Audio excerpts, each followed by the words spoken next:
Assalamualaikum warahmatullahi wabarakatuh. Good day, Honorable Adjudicator, Chairman, the opposite team, and all the audience that watching and listening this debate right now. First, let me introduce myself. My name is Nadia and Sanha as a Prime Minister of the government, and I'm from SMA 1 Martapura. Our motion today is this House will criminalize individuals and organizations who don't recycle. So I want to clarify to some points in this motion. Criminalize means to give sanctions by making a regulation to the violators. Individuals mean individual human beings in general public. Organization here means companies, communities, service, and hospitals. And recycle will emphasize the disposal of production waste and also daily waste in the environment. So why should we justify and criminalize individuals or organizations who ignore recycling and dispose of production waste and daily waste? We know that the impact of disposing of production waste and daily waste itself is bad for the environmental, such as global warming, air pollution, soil pollution, and many others. So criminalize it legally by making sanctions and fines for those who ignore recycling and dispose of production waste and daily waste, such as plastic, glass, chemical substance from industrial companies, and coal. And if this continue to happen, it will also have an impact on the survival living things. The limitation in this debate is to impose sanctions and fines on those who dispose of production waste and daily waste carelessly. First, let me talk about in South Kalimantan area, especially in Kabupaten Banjar. There's 3 points that I want to emphasize here. First, the zero plastic movement that already there. Second, the existence of recycling institution and the operation of a waste bank. And the third one is if no sanctions are given, the waste will be more and more abundant. So the first of my argument is the zero plastic movement in shops is already running. Currently in the district Banjar itself has been encouraged not to give plastic to the customers who buy the product of the shops. This movement has been promoted since a few years. Even heading to South Kalimantan is free of waste. It is unfortunate if this movement is not supported by the right regulation regarding to waste disposal.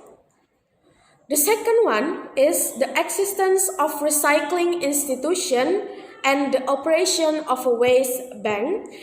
In South Kalimantan itself, many recycling institutions and waste banks have been established that make it easier for the general public to recycle waste.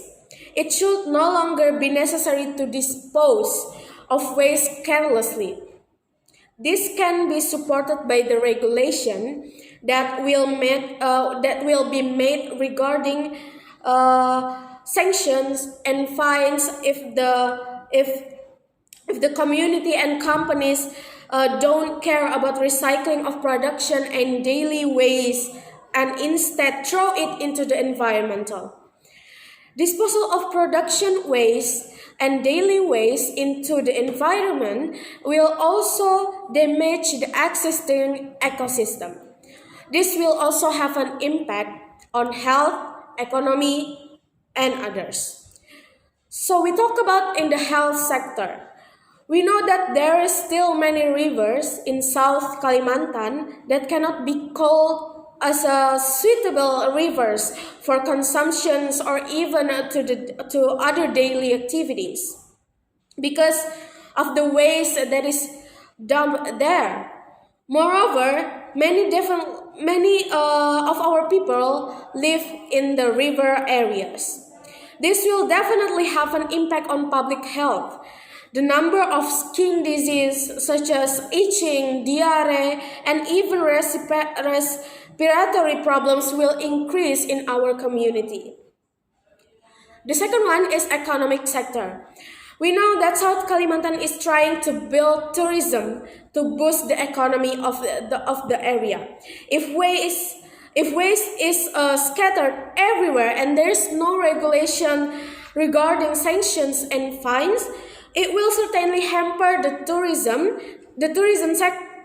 tourism sector, and will also have an impact on the regional economy of the South Kalimantan. The decline in tourism visitors will also have an impact on the delay in the progress and development of the area. The development in the affected areas will also be hampered.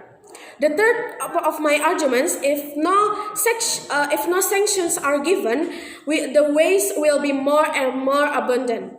We know that today's society is still not aware about waste disposal. In particular, several companies currently operating in the South Kalimantan area that still receive a red reports from on the waste of management, including PT Koch South Kalimantan Semen in Tabalong Regency, PT Fumakila Indonesia in Banjarbaru, and PT Maritim Barito Perkasa in Banjarmasin. This is information from the radar of Banjarmasin.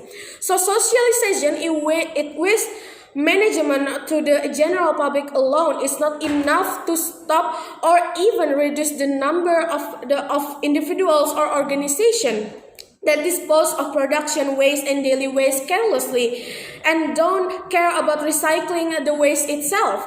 There is a need of regulation governing sanctions and fines regarding the management of production of waste production and daily waste. So the solution that we provide is the creation of strict regulations, sanctions, and fines against individuals and organizations who ignore recycling and dispose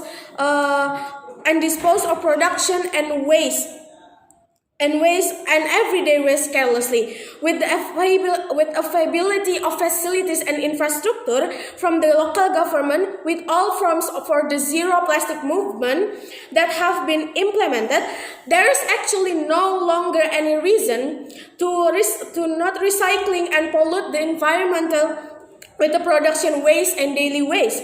Sanctions and fines for companies and community service such as hospitals, as well as sanctions and fines for the general public who throw the garbage in any place, even on the side of the road. So the government is strongly stand up for this motion because one, it's the zero plastic movement is already operate, and the second one, the existence of recycling institution and the operation of waste bank is there, and the third one, it will impact the health sector and the economic sector, and the last one, if no sanctions are given, the waste will be more and more abundant. So the government is so proud to propose.